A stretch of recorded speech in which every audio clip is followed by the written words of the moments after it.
Assalamualaikum warahmatullahi wabarakatuh. Saya Umi Muslimah dengan NIM 2204024. Di sini saya akan menjelaskan tentang Simple as Possible 1. Simple as Possible ataupun SAP1 merupakan tahap pertama dalam evolusi ke arah pengembangan komputer-komputer modern. Sekalipun masih terhitung primitif, pemahaman SAP1 sudah merupakan satu langkah besar bagi seorang pemula. SAP1 adalah arsitektur komputer yang dirancang untuk pendidikan dan memahami prinsip dasar sistem komputer. Arsitektur dari SAP1. Yang pertama ada pencacah program digunakan untuk mengirimkan ke memori alamat dari instruksi berikutnya yang akan diambil dan dilaksanakan. Yang kedua ada masukan dan mar, merupakan register alamat memori. Yang ketiga ada RAM, tempat penyimpanan utama. Kemudian ada register instruksi, untuk mengambil sebuah instruksi dari memori. Kemudian pengendali pengurut, untuk mengatur seluruh jalannya komputer termasuk eksekusi instruksi. Kemudian ada akumulator, register buffer yang menyimpan hasil sementara selama komputer beroperasi.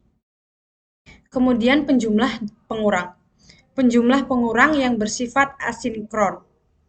Kemudian register B, register buffer yang digunakan dalam operasi aritmetika.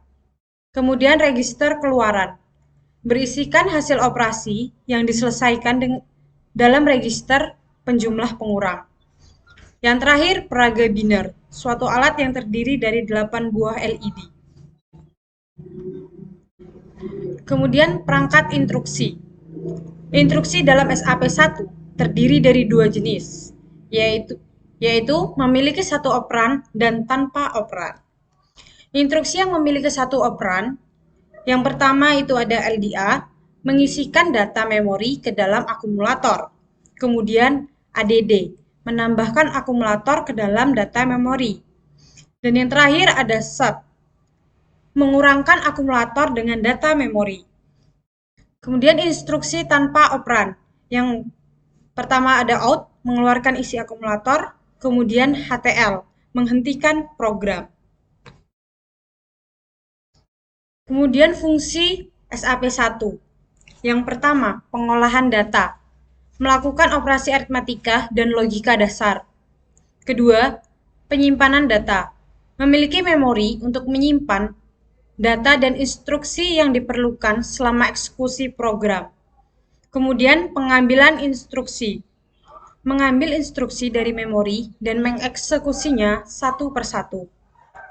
Kemudian pengaturan kontrol, mengatur aliran data dan instruksi antar komponen di dalam sistem. Kemudian input dan output, memungkinkan adanya komunikasi dengan perangkat luar. Yang terakhir, pemrograman, untuk mengerjakan konsep pemrograman dasar dan arsitektur komputer, memberikan pemahaman tentang bagaimana instruksi dieksekusi.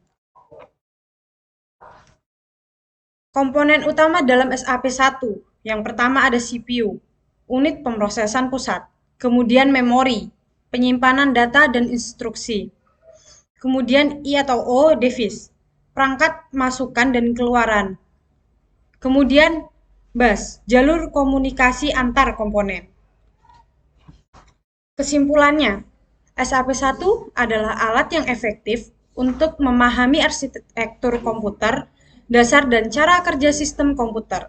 Dengan menggunakan SAP1, kita dapat mempelajari bagaimana komponen dasar komputer berinteraksi, serta bagaimana instruksi dieksekusi, memberikan landasan yang kuat untuk pembelajaran lebih lanjut dalam arsitektur komputer yang lebih kompleks.